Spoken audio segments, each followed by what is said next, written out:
paham bahasa Inggris dalam 24 jam. Apakah bisa? Pegang kunci ini dan teman-teman bakal sangat mudah untuk memahami bahasa Inggris.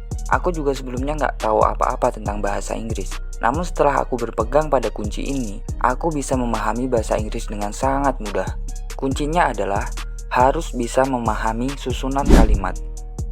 Dalam bahasa Inggris, bisa dikatakan ada dua bentuk kalimat, yaitu kalimat verbal dan kalimat nominal. Itu artinya, teman-teman harus bisa memahami susunan kalimat verbal dan susunan kalimat nominal. Ketika teman-teman sudah memahami perbedaan kedua susunan kalimat tersebut, teman-teman bakal sangat mudah belajar bahasa Inggris. Jika teman-teman berpegang pada kunci tersebut, memahami bahasa Inggris dalam 24 jam tidaklah mustahil lagi. Oke, yang pertama aku bakal bahas yang susunan kalimat verbal dulu. Tapi sebelum itu, teman-teman harus tahu dulu, syarat minimal terbentuknya kalimat itu harus ada subjek dan predikat. Subjek aku artikan sebagai bagian yang menjadi pokok pembahasan. Misalnya, I artinya aku, you, kamu, he, dia untuk laki-laki, she, dia untuk perempuan, we, kita, they, mereka, dan lain-lain. Pokoknya, subjek ini biasanya ada di awal kalimat.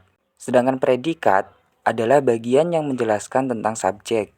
Predikat bisa berbentuk kata kerja, bisa berbentuk kata sifat, bisa berbentuk kata benda, dan bisa berbentuk kata keterangan.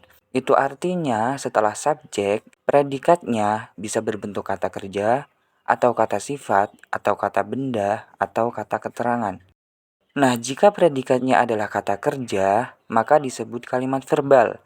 Sebaliknya, jika predikatnya bukan kata kerja, melainkan kata sifat atau kata benda atau kata keterangan, maka disebut kalimat nominal.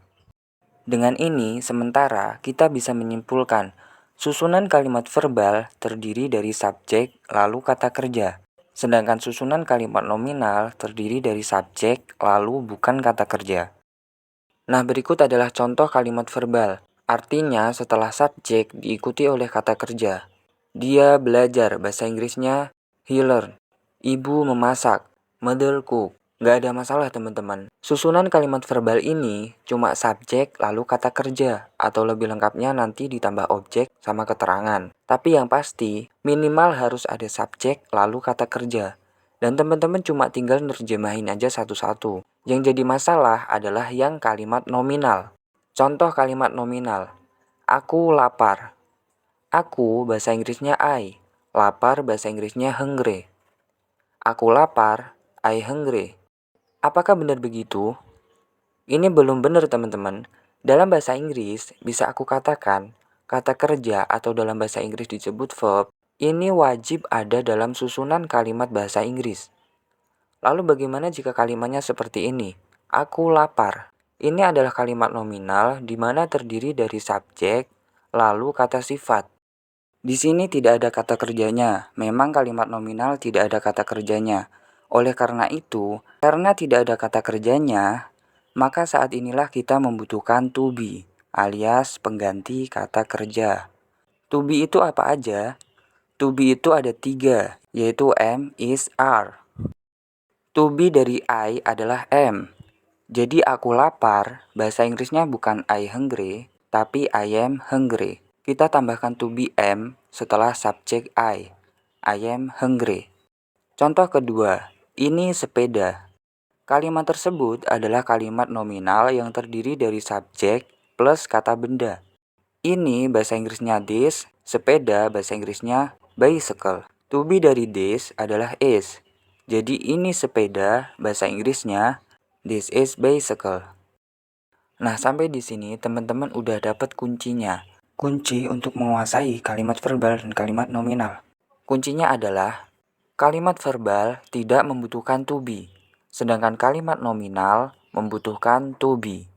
Supaya teman-teman lebih paham, aku kasih contoh lagi dalam penyampaian yang berbeda. Misal ada kalimat, ibu memasak nasi. Bahasa Inggrisnya adalah mother cook rice. Kenapa nggak ada to be-nya? Kenapa nggak mother is cook rice? Alasannya adalah karena memasak adalah kata kerja. Cook adalah kata kerja. Itu artinya ini adalah kalimat verbal. di mana kalimat verbal tidak membutuhkan to be. Jadi, ibu memasak nasi, bahasa Inggrisnya mother cook rice. Contoh lagi, mereka kuat, bahasa Inggrisnya they are strong. Kenapa ada to be are di situ? Kenapa nggak they strong? Alasannya karena setelah subjek adalah kata sifat, yaitu strong. Berarti ini adalah kalimat nominal. Kalimat nominal membutuhkan to be. To be dari they adalah are. Jadi, mereka kuat, bahasa Inggrisnya adalah they are strong. Dari seluruh pembahasan tadi, kita tarik kesimpulan. Susunan kalimat verbal terdiri dari subjek plus kata kerja. Sedangkan susunan kalimat nominal terdiri dari subjek plus to be plus bukan kata kerja. Berikut adalah to be dari masing-masing subjek dan contoh kalimatnya. Subjek I, to be-nya adalah am. Contoh kalimat I am handsome. Subjek you, we, they, to be-nya adalah are. You are beautiful. We are go. They are eat. Gamin and Tiara are back.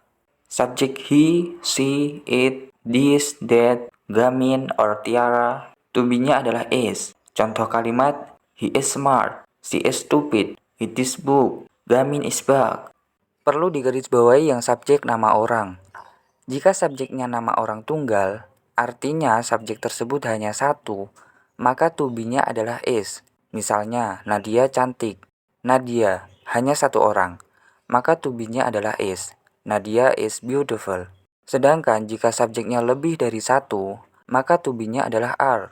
Misalnya, Tiara and Avan sakit. Tiara and Avan. Subjeknya dua orang. Maka to be-nya adalah are. Tiara and Avar are sick. Semoga teman-teman paham apa yang aku jelasin. Jadi untuk kalimat penutupnya, hal pertama yang harus dilakuin ketika belajar bahasa Inggris adalah memahami susunan kalimat verbal dan susunan kalimat nominal. Jika sudah memahaminya, maka setelah itu belajar bahasa Inggris akan sangat mudah. Paham bahasa Inggris dalam 24 jam tidaklah mustahil lagi. Nah, penjelasan yang tadi adalah kalimat yang berbentuk positif.